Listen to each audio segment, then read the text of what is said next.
واقعہ ہے تحدیث نعمت کے طور پہ اور اللہ کے کلام کی عظمت کے طور پہ سنانے لگا ہوں۔ ایک شخص کا مجھے فون آیا امریکہ سے کہ میں بیڈ پر ہوں اور مجھے کینسر ہے اور میں خطرناک سٹیج پہ پہنچا ہوا ہوں اور کچھ ہی عرصے بعد میرا آپریشن ہونا ہے، دعا کیجئے گا۔ میرے پاس اس کی ٹیلی فون کال بھی ریکارڈ ہے۔ تو میں نے کہا بھائی اللہ تجھے شفا دے، تو بیڈ پہ پڑا ہے، کچھ کر نہیں سکتا، سونے کے علاوہ جب تو اٹھے نماز پڑھنی ہے، کھانا کھانا ہے اور سونا ہے، اور تو تجھے کام کوئی نہیں، مستقل اپنی زبان پہ سورۃ فاتحہ کا ورد شروع کر دے آج سے، مستقل سورۃ فاتحہ پڑھ، جتنا تجھے ٹائم ملے، روز 10 گھنٹے پڑھ سکتا ہے، 15 گھنٹے پڑھ سکتا ہے، 12 گھنٹے پڑھ سکتا ہے، اس کو اپنا وظیفہ بنا، یہ تیرے لیے علاج ہے۔ رسول اللہ نے اس کو شفا کہا صلی اللہ علیہ وسلم۔ چند مہینے کے بعد اس کا مجھے یاد نہیں ہے 2 مہینے گزرے یا 1 مہینہ گزرا، اس کی مجھے دوبارہ کال آئی، کہا شیخ آپ نے مجھے سورۃ فاتحہ کا کہا تھا، واللہ میں نے اس دن سے اپنی 24 گھنٹے کی روٹین سورۃ فاتحہ بنائی، جب میں بیدار ہوتا میری زبان پہ فاتحہ ہوتی، جب میرا آپریشن کا وقت آیا اور اس سے پہلے ٹیسٹ وغیرہ کرنے تھے وہ کیے، میرا مرض بالکل ختم ہو چکا تھا۔ اس کو اللہ کے نبی نے شفا کہا ہے۔ آپ 24 گھنٹے کے پیچھے کیوں دوڑتے ہیں؟ آپ کے پاس جواہر ہیں، ہیرے ہیں، فاتحہ کو پڑھیں۔ اللہ نے مجھے بیٹی دی خدیجہ، اور اس کے دل میں 2 سوراخ تھے، یمامہ ہاسپٹل ریاض میں وہ پیدا ہوئی، تو پیدا ہوتے ہی مجھے ڈاکٹروں نے جب وزٹ کے لیے میں گیا بیٹی دیکھنے کے لیے، کہا اس کا ایمرجنسی میں فوری آپریشن کرنا ہے، بائی پاس، اس کے دل میں 2 سوراخ ہے، 1 لاکھ ریال کا خرچہ ہے۔ میں نے کہا میرے پاس تو 1 لاکھ ریال کی حیثیت نہیں ہے، میں کہاں سے اس کا آپریشن کروں گا؟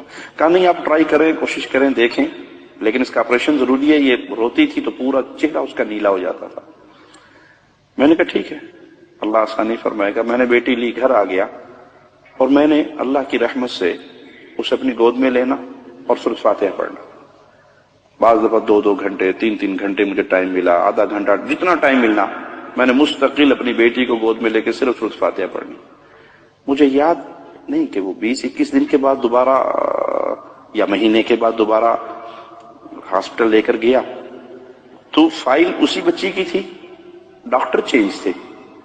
اب وہ مشین سکرین پہ ایکو کر رہے ہیں، نیچے فائل دیکھ رہے ہیں اور اس سکرین کو غور سے دیکھ رہے ہیں۔ مجھے کہتے کہاں سے علاج کروایا آپ نے؟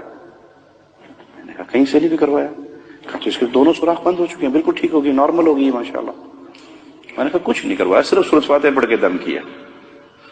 ہڈیوں کے پیچھے پڑے ہوئے ہیں، کوئی دھاگوں کے پیچھے پڑا ہوا ہے، کوئی پیر کے تھوک چاٹنے تک کے پیچھے پڑے ہوئے کہ بابا تھوکی چھوڑ دینا، ساڈا کام پار، بابا سوٹا مار دے، کئی بابے سوٹے والے ہیں، سوٹا مار دے، بس سوٹے سے ہمارا کام۔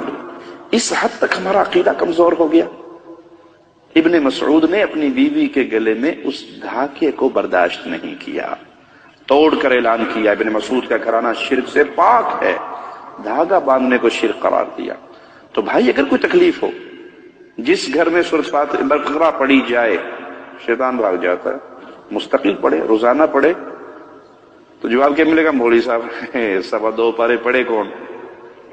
اصل مسئلہ یہ ہے، ہم لگ گئے ہیں رشوت پہ کہ کسی مولوی کو پیسے دو اور ریڈی میڈ تیار شدہ پھوکے پھاکے مارے مرائے ٹرینڈ چیز ہمیں تیار ریڈی میڈ مل جائے اور جا کے استعمال کر لیں۔ ہم خود کیوں محنت کریں؟ بھائی خود پڑھو، صبح شام کے اذکار پڑھو، سورۃ فاتحہ پڑھو، آیت الکرسی پڑھو، فلق اور ناس پڑھو۔ یہ قرآن حکیم شفا ہے، جہاں سے پڑھو آپ کو اللہ شفا نصیب فرمائے گا۔ ہاں یقین ہو کہ یہ میرے رب کا کلام ہے اور یہ شفا ہے۔ اللہ سے دعا ہے اللہ ہمارے حال پہ رحمت فرمائے۔